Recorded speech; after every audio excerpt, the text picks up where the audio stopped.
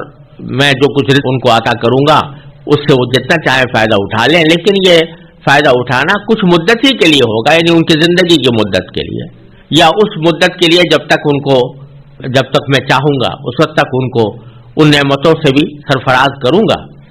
لیکن بالآخر اگر انہوں نے کفر کو نہ چھوڑا اور توحید پر ایمان نہ لائے تو بالآخر میں ان کو کھینچ کر جہنم کے عذاب کی طرف لے جاؤں گا،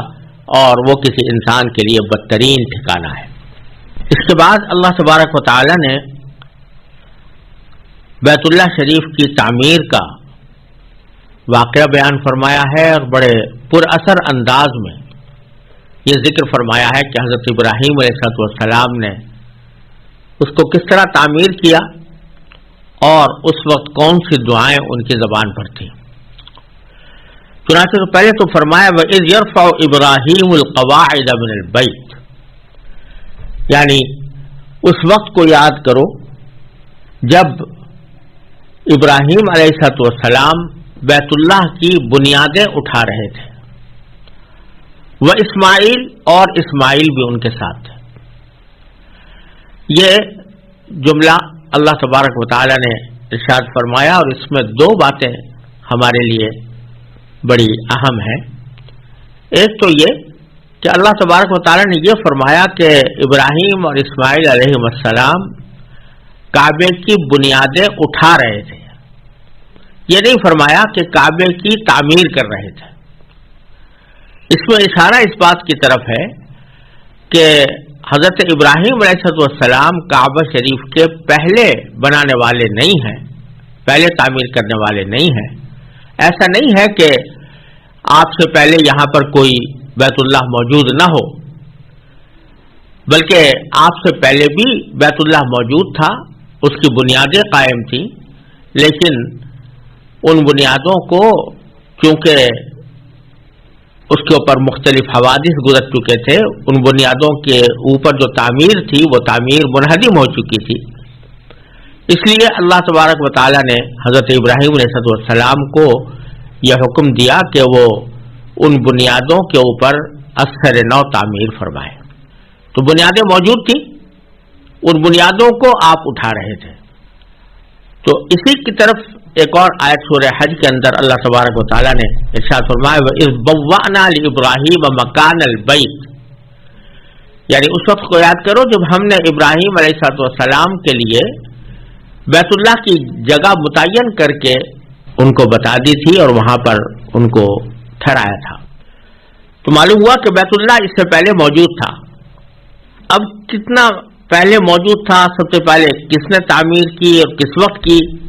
اس کے بارے میں کوئی صحیح اور مستند اور قوی روایت حدیث میں منقول نہیں ہے۔ البتہ کچھ روایات سے معلوم ہوتا ہے کہ سب سے پہلے اس کی تعمیر حضرت آدم علیہ السلام نے کی، اور آدم علیہ السلام کے بعد یہ تعمیر طوفان نوح تک باقی رہی، اور طوفان نوح میں منہدم ہو جانے کے بعد سے ابراہیم علیہ السلام کے زمانے تک یہ ٹیلے کی صورت میں چلی آتی تھی۔ حضرت ابراہیم علیہ السلام نے اثر نو تعمیر فرمائی۔ اس کے بعد اس تعمیر میں کچھ ٹوٹ پھوٹ تو ہوتی رہی ہے اور ہمیشہ ہوتی رہی ہے، لیکن مکمل طور سے یہ عمارت منہدم نہیں ہوئی۔ حضرت صلی اللہ علیہ وسلم کی بعثت سے قبل مکہ مکرمہ کے قریشیوں نے اس کو منہدم کر کے اثر نو تعمیر کیا، جس کی تعمیر میں خود نبی کریم سرور دو عالم صلی اللہ علیہ وسلم نے بھی شرکت فرمائی۔ بہرحال یہ جو فرمایا گیا کہ جب ابراہیم بنیادیں اٹھا رہے تھے اس وقت کا تصور کرو، اس وقت کو یاد کرو، یعنی وہ بڑا عجیب منظر تھا، بڑا سبق آموز منظر تھا جب حضرت ابراہیم علیہ السلام اور اسماعیل علیہ السلام بیت اللہ کی تعمیر کر رہے تھے۔ دوسرا نقطہ اس جملے میں یہ ہے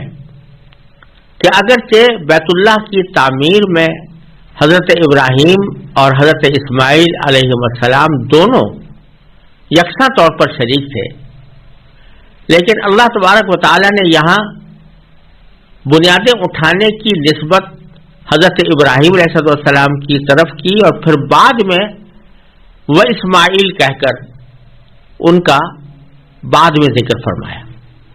یہ در حقیقت ادب سکھایا گیا کہ اگر کوئی کارنامہ باپ اور بیٹے مل کر انجام دے رہے ہوں یا بڑے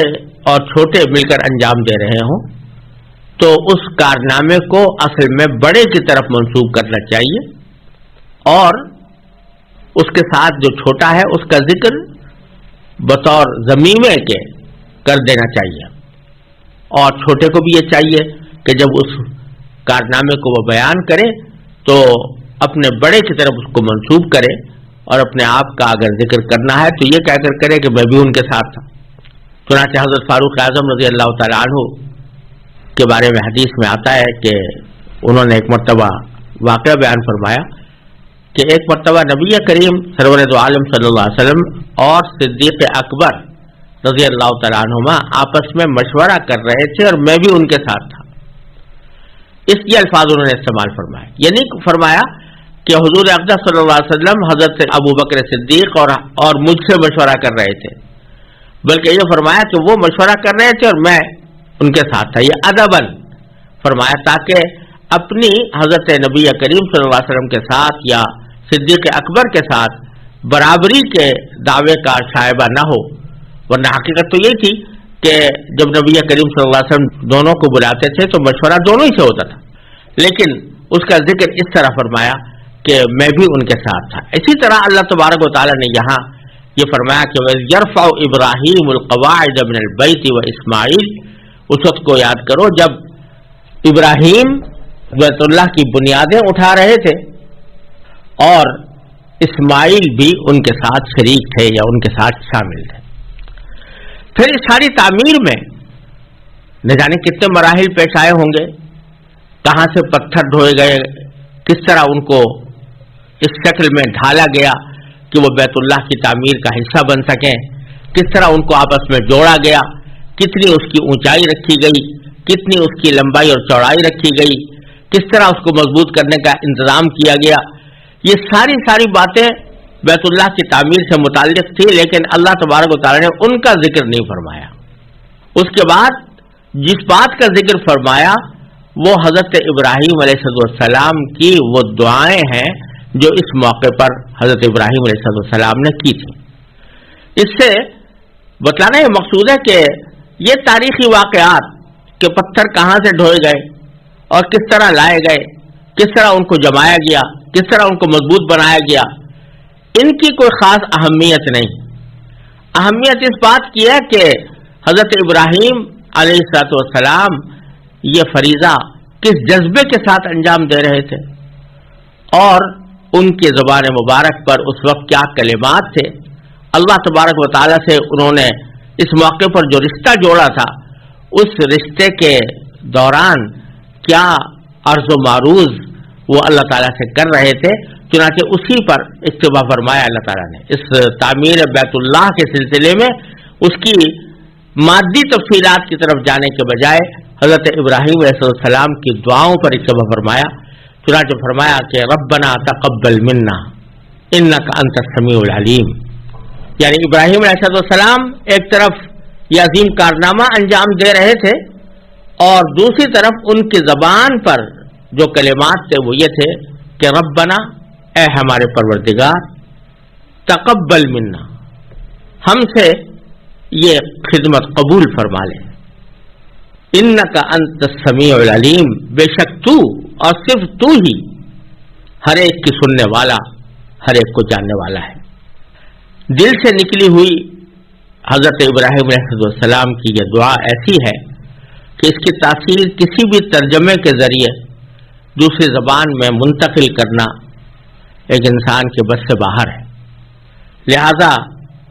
یہاں ہم اس کی بلاغت، اس کی فصاحت، اس کی تاثیر کو اردو زبان میں منتقل کر کے نہیں دکھا سکتے، ترجمہ صرف اس کا مفہوم ہی ادا کر سکتا ہے۔ اس دعا کو اللہ تبارک و تعالی یہاں پر جو نقل فرما رہے ہیں تو اس کا مقصد ایک تو یہ دکھانا ہے کہ انبیاء کرام اپنے بڑے سے بڑے کارنامے پر بھی مغرور ہونے کے بجائے اللہ تبارک و تعالی کے حضور اور زیادہ عجز و نیاز کا مظاہرہ فرماتے ہیں، اور اپنے کارنامے کا تذکرہ کرنے کے بجائے اپنی ان کوتاہیوں پر توبہ مانگتے ہیں جو اس کام کی ادائیگی میں ان سے سرزد ہونے کا امکان ہو۔ یعنی کوئی اور ہوتا تو اپنے اس کارنامے کے اوپر مغرور ہوتا، اس کا سر فخر سے بلند ہوتا، اس کی گردن تنی ہوئی ہوتی کہ میں نے اتنا عظیم الشان کارنامہ انجام دیا، لیکن حضرت ابراہیم علیہ السلام عجز و نیاز کا مظاہرہ کرتے ہوئے فرما رہے ہیں کہ اے ہمارے پروردگار، ہم سے یہ خدمت قبول فرما لے، اور یہ فرمایا کہ آپ ہی ہر بات کو سننے والے، ہر بات کو جاننے والے ہیں۔ پھر آگے فرمایا ربنا وجعلنا مسلمین لک ومن ذریتنا امۃ مسلمۃ لک، اے ہمارے پروردگار، ہمیں اپنا مکمل فرما بردار بنا لے، ومن ذریتنا، اور ہماری نسل سے بھی امۃ مسلمۃ لک، ایسی امت پیدا کر جو تیری پوری تابع دار ہو، وَأَرِنَا مَنَاسِكَنَا، اور ہم کو ہماری عبادتوں کے طریقے سکھا دے، وَتُبْ عَلَيْنَا، اور ہماری توبہ قبول فرما لے، إِنَّكَ أَنْتَ التَّوَّابُ، بے شک تو اور صرف تو ہی معاف کرنے کا خوگر، الرحیم، اور بڑی رحمت کا مالک ہے۔ تو یہاں اللہ تبارک و تعالیٰ سے جو عرض کی جا رہی ہے وہ یہ کہ اللہ، یہ خدمت جس کی توفیق آپ نے ہی عطا فرمائی، یہ خدمت اگرچہ آپ کے مقدس گھر کی خدمت ہے، لیکن اس خدمت کا جو حق ہونا چاہیے تھا وہ ہم اس کو ادائیگی سے قاصر ہیں، لہذا اپنے فضل و کرم سے اس کو قبول فرما لے، اور اس کی ادائیگی میں اگر ہم سے کوئی کوتاہی ہوئی ہے تو اس کو معاف بھی فرما دے۔ اور یہ فرمایا کہ اس کا انعام کیا چاہیے؟ انعام یہ چاہیے کہ ربنا وجعلنا مسلمین لک، اے ہمارے پروردگار، ہم دونوں کو اپنا مکمل فرما بردار بنا لے، اور ہماری ذریت سے بھی ایسی امت پیدا فرما جو تیری پوری تابع دار ہو۔ اور پھر بھی فرما دیا کہ وَأَرِنَا مَنَاسِكَنَا، یعنی ہم نے بیت اللہ تعمیر تو کر دیا، لیکن اس تعمیر کی آبادی در حقیقت آپ کی عبادت سے ہوگی، تو عبادت ہم کس طرح کریں اس کے طریقے بھی ہمیں سکھا دیں، اور وَتُبْ عَلَيْنَا، ہماری توبہ بھی قبول فرما لے، إِنَّكَ أَنْتَ التَّوَّابُ الرَّحِيمُ۔ اور پھر اس کے ساتھ ہی حضرت ابراہیم علیہ السلام نے یہ دعا بھی مانگی، اور بڑی دور اندیشی کے ساتھ مانگی کہ اگرچہ بیت اللہ تعمیر کیا جا رہا ہے اور یہاں پر لوگ آ کر اللہ تبارک و تعالیٰ کی عبادت میں مصروف ہوں گے، لیکن کہیں ایسا نہ ہو کہ مرور زمانہ سے، یعنی زمانے دراز کے گزر جانے سے ان لوگوں کے اندر پھر گمراہیاں پیدا ہو جائیں، پھر یہ اللہ تعالیٰ کے راستے سے ہٹ جائے، لہذا یہاں دعا یہ فرمائی کہ اے پروردگار ان لوگوں میں جو یہاں اس بیت اللہ کے ارد گرد آباد ہوں ان کے اندر اپنی طرف سے ایک پیغمبر بھی بھیجیے گا، اور اس سے مراد نبی کریم سرور دو عالم صلی اللہ علیہ وسلم ہے۔ وہ پیغمبر کیسا ہو، اس کے فرائض منصبی کیا ہوں اور وہ کیا خدمات انجام دے، اس کی تفصیل اگلی آیت میں ہے۔ چنانچہ اس پیغمبر کی صفات بیان کرتے ہوئے سب سے پہلے تو یہ فرمایا کہ منہم، یعنی وہ پیغمبر جو آپ بھیجیں وہ انہی میں سے ہو، یعنی جن لوگوں کے درمیان بھیجے جا رہے ہیں انہی کے ایک فرد ہو۔ یہ اس لیے فرمایا کہ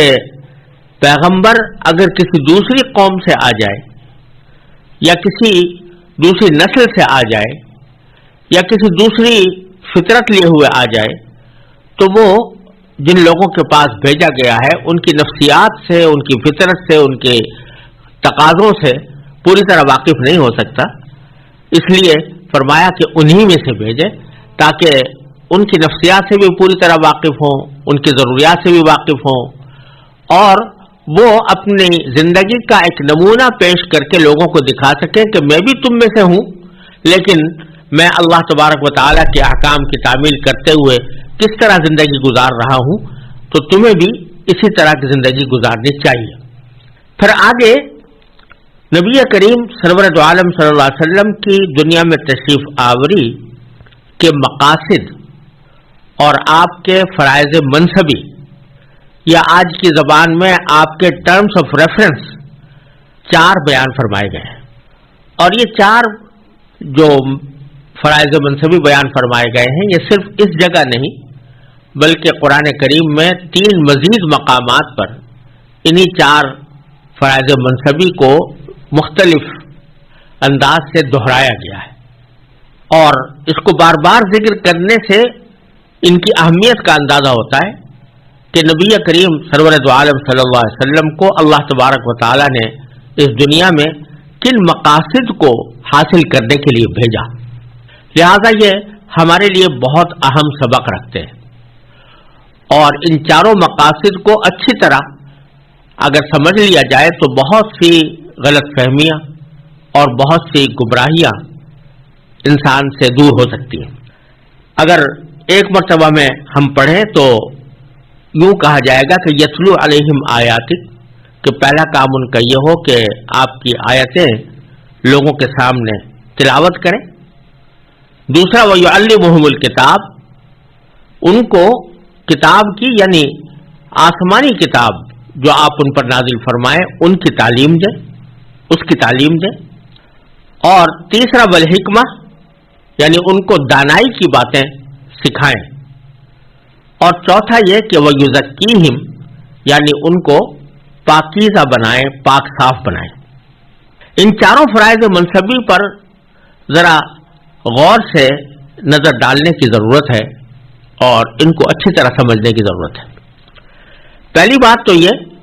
کہ پہلا فریضہ منصبی یہ بیان فرمایا گیا کہ وہ لوگوں کے سامنے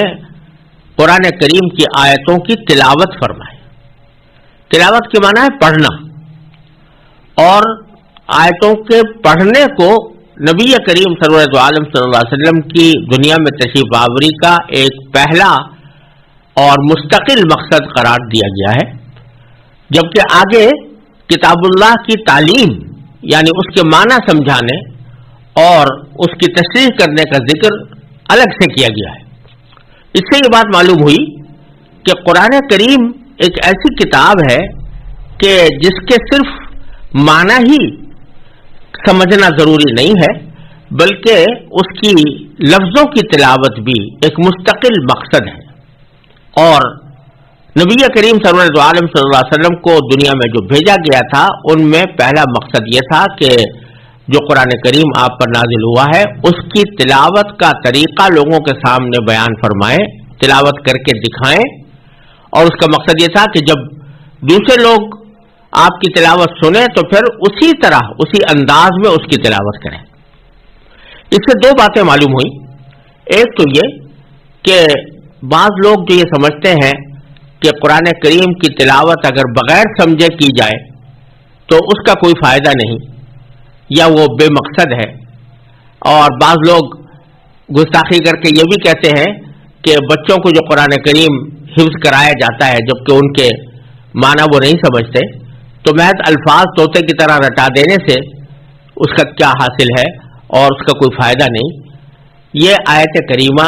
ان کے اس خیال کی تردید کر رہی ہے کہ تلاوت آیات کو،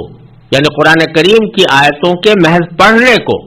ایک نبی کریم سرور عالم صلی اللہ علیہ وسلم کا مستقل مقصد قرار دیا گیا ہے، جبکہ معنی سمجھانے کی بات آگے آ رہی ہے۔ تو معلوم ہوا کہ تلاوت بذات خود ایک مقصود ہے۔ اسی لیے احادیث میں نبی کریم سرور عالم صلی اللہ علیہ وسلم نے یہ ارشاد فرمایا کہ اگر کوئی شخص قرآن کریم کی تلاوت کرے تو ایک ایک حرف کے اوپر 10 نیکیاں اس کے نامہ اعمال میں لکھی جاتی ہیں۔ لہذا تلاوت قرآن سمجھ کر کرنا تو بے شک بہت اعلیٰ درجے کی چیز ہے ہی، لیکن اگر کوئی شخص پوری طرح سمجھتا نہ ہو اور بغیر سمجھے بھی تلاوت کرے تو وہ اس کے لیے ایک ثواب کا کام ہے۔ یہ دوسری کتابوں کی طرح نہیں ہے کہ جس میں صرف معنی ہی مقصود ہوتے ہیں، الفاظ مقصود نہیں ہوتے۔ یہ الفاظ اللہ تبارک و تعالیٰ کے الفاظ ہیں، یہ اللہ تعالیٰ کا کلام ہے، اور کلام اللہ تعالیٰ کی صفت ہے، لہذا یہ اللہ تبارک و تعالیٰ کی ایک عظیم صفت کا مظاہرہ ہے، اور اس صفت کا مظاہرہ ہونے کی وجہ سے ان کا صرف پڑھ لینا بھی موجب اجر و ثواب ہے، موجب خیر و برکت ہے، بلکہ ان الفاظ کے جو نقوش کتاب پر لکھے ہوئے ہیں وہ دیکھ لینا بھی ایک بہت بڑا برکت کا ذریعہ ہے۔ لہذا یہ سمجھنا کہ بغیر سمجھے تلاوت کا کوئی فائدہ نہیں، یہ اس آیت کی مخالفت ہے، اور یہ آیت اس کی تردید کر رہی ہے۔ دوسری بات اس سے یہ معلوم ہوئی کہ چونکہ تلاوت بذات خود ایک مقصد ہے، لہذا آپ جو لوگوں کے سامنے تلاوت کرتے ہیں، لوگوں کو چاہیے کہ جب وہ خود تلاوت کریں تو اسی انداز سے کریں جس انداز سے نبی کریم سرور عالم صلی اللہ علیہ وسلم نے تلاوت فرمائی، اور خود رسول کریم صلی اللہ علیہ وسلم کو اللہ تبارک و تعالی نے یہ حکم دیا کہ جب حضرت جبریل امین علیہ السلام آپ کے پاس قرآن کریم لے کر آئیں اور وہ آپ کے سامنے پڑھیں تو آپ بھی اسی طرح پڑھیے جس طرح جبریل امین علیہ السلام نے آپ کے سامنے پڑھا تھا۔ چنانچہ سورہ قیامہ میں اللہ تبارک و تعالی نے نبی کریم سرور عالم صلی اللہ علیہ وسلم کو خطاب کرتے ہوئے ارشاد فرمایا کہ فَإِذَا قَرَأْنَاهُ فَاتَّبِعْ قُرْآنَهُ، یعنی جب ہم تلاوت کریں، اور ہم تلاوت کرنے سے مراد یہ ہے کہ جب ہماری طرف سے جبریل امین علیہ السلام آ کر آپ کے سامنے قرآن پڑھیں تو فَاتَّبِعْ قُرْآنَهُ، تو پھر ان کے پڑھنے کی طریقے کی اتباع کیجئے، یعنی جس طرح وہ پڑھ رہے ہیں اس طرح آپ بھی پڑھیے۔ ثُمَّ إِنَّ عَلَيْنَا بَيَانَهُ، پھر ہماری ذمہ داری ہے کہ ہم اس کے معنی بھی آپ کو سمجھائیں گے، اس کے معارف سے بھی آپ کو باخبر کریں گے۔ لیکن جہاں تک تلاوت کا تعلق ہے تو جس طرح جبریل امین آپ کے سامنے تلاوت کر رہے ہیں تو آپ بھی اسی طرح تلاوت کریں۔ تو نبی کریم صلی اللہ علیہ وسلم اس طرح تلاوت فرماتے تھے جس طرح جبریل امین علیہ السلام نے آپ کے سامنے تلاوت کی، اور پھر امت کو بھی حکم یہ ہے کہ جب وہ قرآن کریم کی تلاوت کرے تو اسی طرح کرے جس طرح نبی کریم سرور عالم صلی اللہ علیہ وسلم نے تلاوت فرمائی۔ اور اس امت محمدیہ علی صاحب الصلاۃ والسلام کی ایک بہت بڑی محبت اور عشق کا ایک تقاضا ہے اور اس کا مظاہرہ ہے کہ اس امت نے نبی کریم صلی اللہ علیہ وسلم کی تلاوت کے طریقے کو نہ صرف محفوظ رکھا بلکہ اس کو ایک مستقل علم کی بنیاد بنا دیا۔ وہ علم تجوید کہلاتا ہے۔ تجوید کے معنی ہے قرآن کریم کو اچھی طرح پڑھنا، یعنی اس طرح پڑھنا جس طرح نبی کریم سرور عالم صلی اللہ علیہ وسلم نے پڑھا۔ یہ علم تجوید ایسا علم ہے کہ جس کی کوئی نظیر کسی دنیا کی زبان، کسی مذہب و ملت میں موجود نہیں، اور وہ اسی لیے ایجاد کیا گیا، اسی لیے اس کو وضع کیا گیا کہ قرآن کریم کی تلاوت اس طرح کی جائے جس طرح نبی کریم صلی اللہ علیہ وسلم نے فرمائی، اور اس میں یہ بات واضح طریقے پر بتا دی گئی کہ کون سا حرف کس جگہ سے نکلے گا اور کس طرح اس کو ادا کیا جائے گا. غالباً دنیا کی کسی بھی زبان میں ایسا کوئی علم موجود نہیں ہے کہ جس میں یہ تفصیل بتائی گئی ہو کہ اس زبان کا فلاں حرف منہ کے کس حصے سے نکلے گا اور کس حصے سے نکالا جائے تو وہ درست ہوگا اور کون سے حصے سے نکالا جائے تو غلط ہوگا. ایسا کوئی علم کم از کم میرے علم میں نہیں ہے کہ دنیا کی کسی اور زبان میں ہو. لیکن کیونکہ امت محمدیہ علیہ صاحب الصلاۃ والسلام کو تلاوت کا حکم دیا گیا تھا اور تلاوت میں نبی کریم صلی اللہ علیہ وسلم کی طریقے کی اتباع کا حکم دیا گیا تھا، اس واسطے اس امت نے قرآن کریم میں جتنے حروف استعمال ہوئے ہیں ان میں سے ہر حرف کے ادائیگی کا مکمل طریقہ باقاعدہ فن کی صورت میں محفوظ کر دیا. اس میں مذکور ہے کہ با کہاں سے نکلے گی، سا کہاں سے نکلے گی، سین اور سا میں کیا فرق ہوگا، سین اور صاد میں کیا فرق ہوگا، زال اور زا میں کیا فرق ہوگا، اور ضا اور ضاد میں کیا فرق ہوگا، کس کس طریقے سے ان کو نکالا جائے گا، کس طرح ان کو ادا کیا جائے گا. یہ ساری تفصیلات علم تجوید کے اندر موجود ہیں اور وہ علم تجوید در حقیقت صحابہ کرام رضی اللہ تعالی عنہم نے نبی کریم صلی اللہ علیہ وسلم سے سیکھا اور صحابہ کرام سے تابعین نے، تابعین سے تبع تابعین نے، اور اسی طرح وہ سینہ بسینہ ہم تک چلا آیا ہے، جس کے نتیجے میں اس کی عملی مشق بھی تجوید کے اندر کرائی جاتی ہے. اور یہ ہر مسلمان کے ذمے ایک لازمی فریضہ ہے کہ وہ اس علم کو بقدر ضرورت حاصل کرے، یعنی وہ جانے کہ میں قرآن کریم کے الفاظ کو کس طرح پڑھوں. کیونکہ قرآن کریم کی تلاوت تو بذات خود ثواب کا کام ہے ہی، لیکن نماز تو فریضہ ہے اور ہر نماز کے اندر کچھ نہ کچھ قرآن کریم کی تلاوت ہر انسان کو کرنی ہوتی ہے. سورہ فاتحہ مثلا بغیر سورہ فاتحہ کے پہلی 2 رکعتوں میں اگر سورہ فاتحہ نہ پڑھی جائے تو نماز ہی نہیں ہوتی. تو اسی طرح سورہ فاتحہ کے بعد بھی کچھ نہ کچھ کوئی سورت تلاوت کی جاتی ہے. تو قرآن کریم کی تلاوت نماز کا ایک حصہ ہے، اور اگر وہ تلاوت صحیح نہ ہو اور اس میں بعض اوقات اگر ایسی غلطی ہو جائے کہ جس سے معنی ہی بدل جائے تو نماز ہی خراب ہو جاتی ہے، نماز فاسد ہو جاتی ہے. لہذا ہر مسلمان کے ذمہ ضروری ہے کہ وہ قرآن کریم کی پڑھنے کی طریقے کو یعنی تجوید کو بقدر ضرورت حاصل کرے. اور یہ کوئی اتنا بڑا مسئلہ بھی نہیں ہے، اس لیے کہ قرآن کریم میں جتنے حروف استعمال ہوئے ہیں ان کی تعداد کل 29 حروف ہے، اور 29 حروف ہیں. صرف ان میں سے ہر حرف کو ادا کرنے کا طریقہ آدمی سیکھ لے اور اس کی مشق کر لے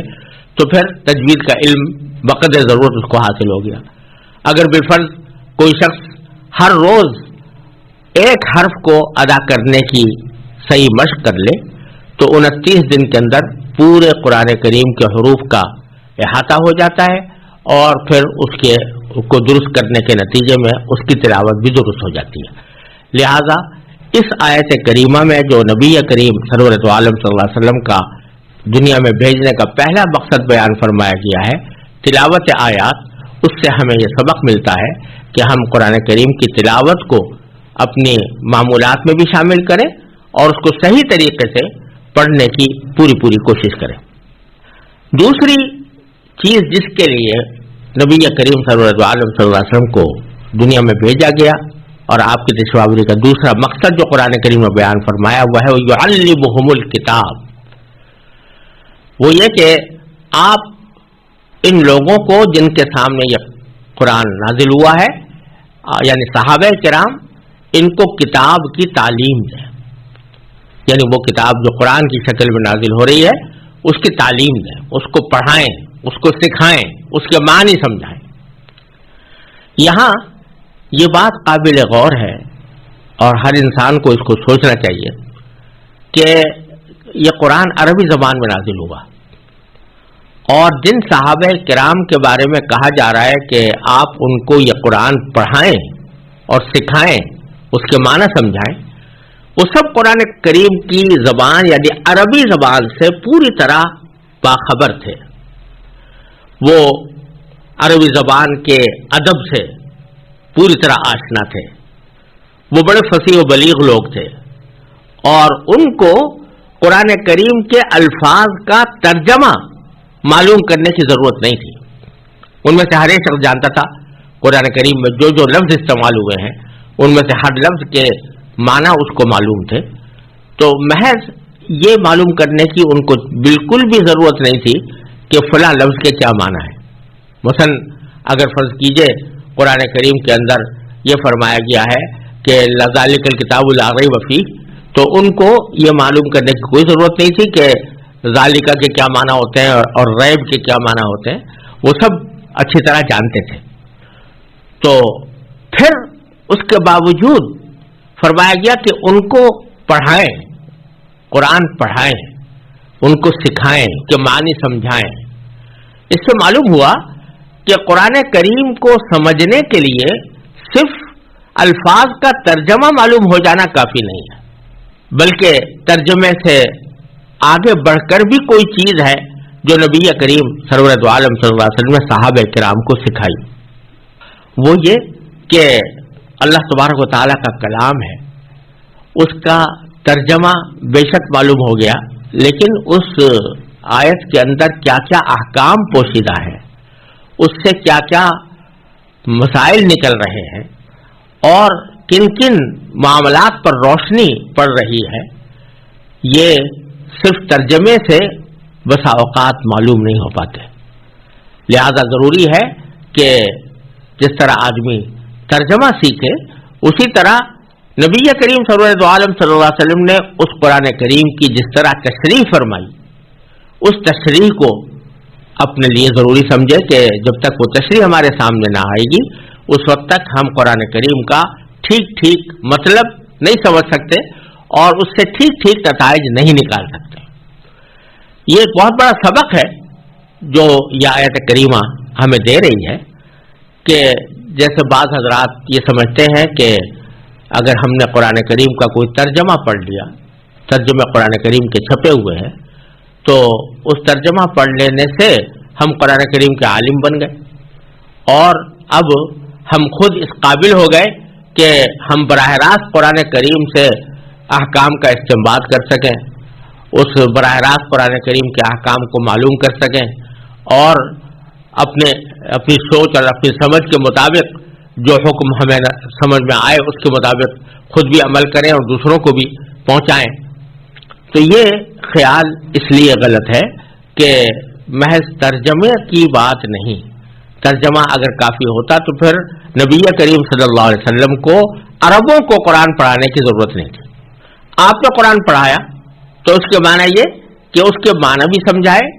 اور اس کے ساتھ ساتھ اس سے جو مسائل نکلتے ہیں، اس سے جو احکام مستنبط ہوتے ہیں، وہ صحابہ کرام کے سامنے اپنی قول سے یا اپنے فعل سے صحابہ کرام کے سامنے بیان فرمائے. چنانچہ احادیث میں آتا ہے کہ صحابہ کرام رضی اللہ تعالی عنہم نبی کریم سرور دو عالم صلی اللہ علیہ وسلم سے قرآن کریم باقاعدہ اہتمام کے ساتھ پڑھتے تھے. حضرت سعد بن ابی وقاص رضی اللہ تعالیٰ عنہ فرماتے ہیں کہ فَتَعَلَّمْنَا الْعِلْمَ وَالْعَمَلَ وَالْقُرْآنَ جَمِيعًا، کہ ہم نے نبی کریم صلی اللہ علیہ وسلم سے قرآن کریم کا علم بھی حاصل کیا اور اس پر عمل کرنے کا طریقہ بھی معلوم کیا اور اس کے پڑھنے کا طریقہ بھی معلوم کیا. یہ ساری چیزیں صحابہ کرام نے سیکھی. آج اگر کوئی شخص یہ کہے کہ میں اگرچہ عربی زبان سے واقف نہیں ہوں اور میں ترجمہ میرے سامنے موجود ہے، میں اس ترجمے کو سامنے رکھ کر سبھی کچھ جان لوں گا اور اس سے جو احکام نکل رہے ہیں ان کے اوپر اپنی رائے نہیں کر سکوں گا، تو یہ بالکل ہی قرآن کریم کے اس آیت کریمہ کے مفہوم سے بالکل خلاف بات ہے اور یہ بعض اوقات انسان کو گمراہی تک لے جاتی ہے. لہذا اس سے سبق ہمیں یہ ملتا ہے کہ ترجمہ بے شک پڑھے، لیکن اس ترجمے سے ایک فائدہ تو بے شک یہ حاصل ہوتا ہے کہ اس سے اللہ تبارک و تعالیٰ کی عظمت، اس کے جلال، اس کے اندر جو آسان قسم کے مضامین اللہ تعالیٰ نے بیان فرمائے ہیں، کائنات کی جن نعمتوں کی طرف توجہ دلائی ہے، توحید کے جو دلائل بیان فرمائے ہیں،